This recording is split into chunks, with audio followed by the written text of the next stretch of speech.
What's up, everybody? Welcome back to the Unknown Coatings channel, aka YouTube's #1 powder coating channel. I have a feeling you guys are going to like today's video, so if you could do me a favor and drop an early like on this one, I would greatly appreciate it. Also, be sure to hit that subscribe button. It is absolutely free and you can quit at any time. Let's get into the video. So I wanted to do a little bit different style video today because I get asked this question a lot. And we're shooting a single job that sort of covered what I consider both sides of the powder coating world. And by both sides, I guess I mean the custom side versus production side. After 15 years in the industry, I feel like I'm at least partially qualified to give relevant input on a topic like this, and it can hopefully help you guys navigate and kind of strategize how to grow your own business if that's your intent. My plan here is to kind of cover the distinct advantages to both sides, as well as present their, I guess, unique challenges. The job I'm working on in this video is just 2 fire hydrants. One of these fire hydrants is going to be going, I think it's lollipop red over super chrome, and the other one is just going like traditional yellow. I don't remember which cardinal yellow it was, but I've done the 4 or 5 custom fire hydrants now, but I've done dozens of fire hydrants that are the same standard yellow, usually in groups of 4 or 6, which would, kind of typically fall into the production side of things with items like this. This video is, of course, just showing one of each, just to kind of give you an idea and kind of have like some video to see instead of just me talking. The text on the screen is kind of explaining the process, and my voiceover will just be discussing kind of the ups and downs of both custom powder coating versus production powder coating, respectively. One of the most enticing aspects of people getting into powder coating as a business seems to be kind of like the artistic expression side of things. I know when I got into powder coating, I was coming from a background of graphic design, and I love the idea that I could make these projects look amazing with just a little bit of my creativity as far as color choices goes. Additions like flakes and top coats and kind of the mixing of the two, things like that. The ability to transform like a client's vision into a tangible, unique finish is the thing that I think I love most about being a custom powder coater. This kind of personalized touch often translates into, like a higher profit margin for one, because clients are willing to pay a premium for a bespoke finish that kind of reflects their individual style. It's something that you obviously aren't going to get in production work when you're spraying a lot of the same color. This concept is kind of what has led me to create so many of my custom colors over the years. I have probably, 10 or 12 at this point that are referenced to me when people talk about them. Whether that was just like mixing, powders to get a specific finish, or doing an obscure base and top coat, or even like multi-coat configurations. I've kind of done it all in that regard. And it's one of my favorite things. So being able to have some sort of creative freedom in the custom side of powder coating is probably the biggest advantage in my opinion. However, the road to custom work is not without its, hurdles. The time and attention required for each job can be pretty intense. Custom jobs can often demand a little bit more meticulous of an approach, which has potential at least to elongate turnaround times, for example. You also might have some difficulties meeting like the expectations of different clients. That can be a little bit challenging. Different clients may have a kind of diverse tastes and preferences, making it kind of a constant challenge to consistently deliver like a result that aligns with their vision.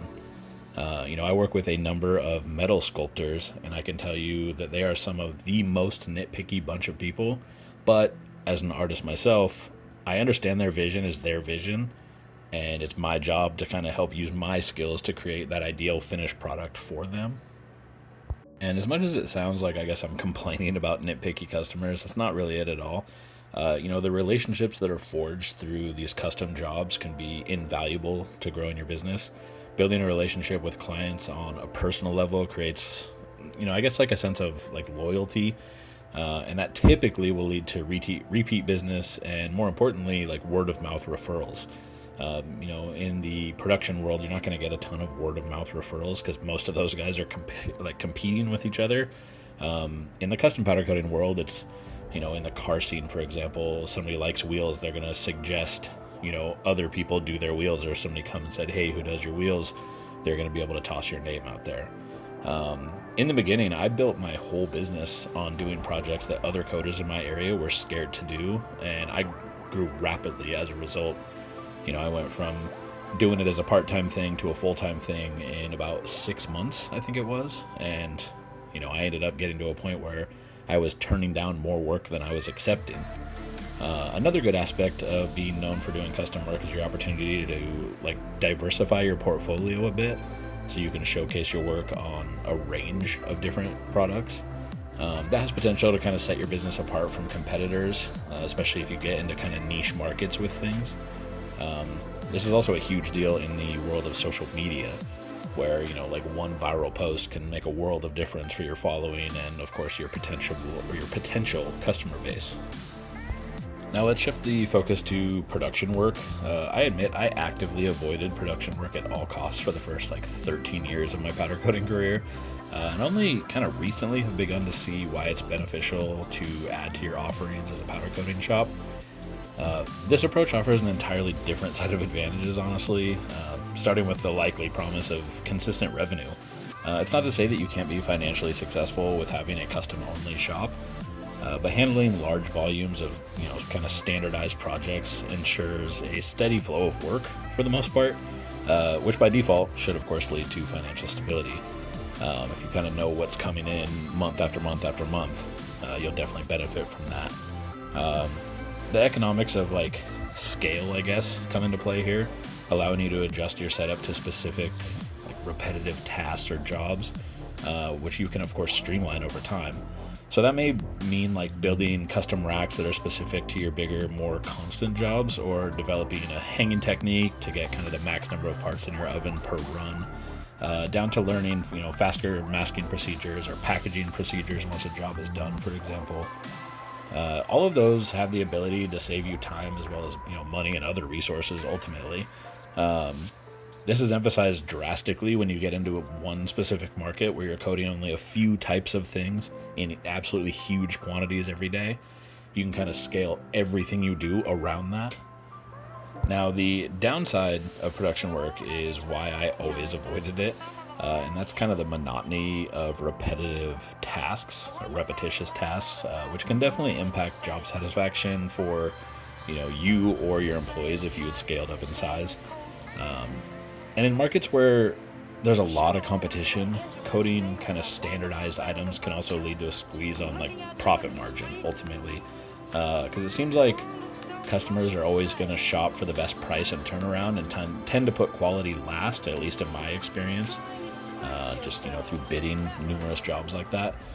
There's kind of a constant need to balance, I guess, efficiency with the demand for quality to stand out in a crowded marketplace. Once again, most of these guys care about cost and how fast you can get them the parts. And as a custom powder coater, it's kind of hard to put quality on the back burner, but a lot of these guys, that's actually their preference, oddly enough. That doesn't mean that you can put out shoddy work necessarily. I'm just saying that's the least of their priorities most of the time. If you're doing 2,000 brackets in matte black, they don't care if some of the brackets are a little orange peely. So in conclusion, I guess finding the right amount of custom work versus production work is, I guess, kind of a nuanced dance. It's not about choosing one over the other, but more recognizing the strengths of each one and kind of navigating the obstacles they present. Many successful powder coating businesses integrate both sides, which leads to them offering a diverse range of services that cater to nearly every client. So as you kind of wander down this powder coating path, consider your business goals and I guess the market around you, and you'll have to do kind of the balance, or figure out the balance that's required for growth at a level that you're comfortable with. If you're content doing only custom work and it meets your financial needs and expectations, I don't really see a reason to stray into the world of production work. But if you want to grow and have multiple employees, production work will likely be a necessary part of your expansion. So just embrace the opportunities for, the artistic expression and kind of personalized relationships, while still leveraging, the efficiencies and consistency that production work can bring. Doing that will allow you to kind of maximize your business potential and, ultimately ensure growth in, what is a pretty dynamic industry, obviously. I hope this video answers many of the questions you guys have about this very topic. If there's something in this particular topic I didn't cover, or you would like more information on, please post in the comments and I will work to do a follow-up video for this one. If you guys have other ideas that you would like to see me do on this channel, please feel free to comment or email me at the address here on the screen or down in the video description with your ideas, and I'll do my best to get a video out to you guys. Once again, if you guys like powder coating or powder coating content, please be sure to hit that subscribe button and turn on all notifications. Get a heads up when we post new videos, all that good stuff. I hope you guys enjoyed this video and look forward to the next one. Don't forget, there's a huge announcement coming on January 1st of 2024.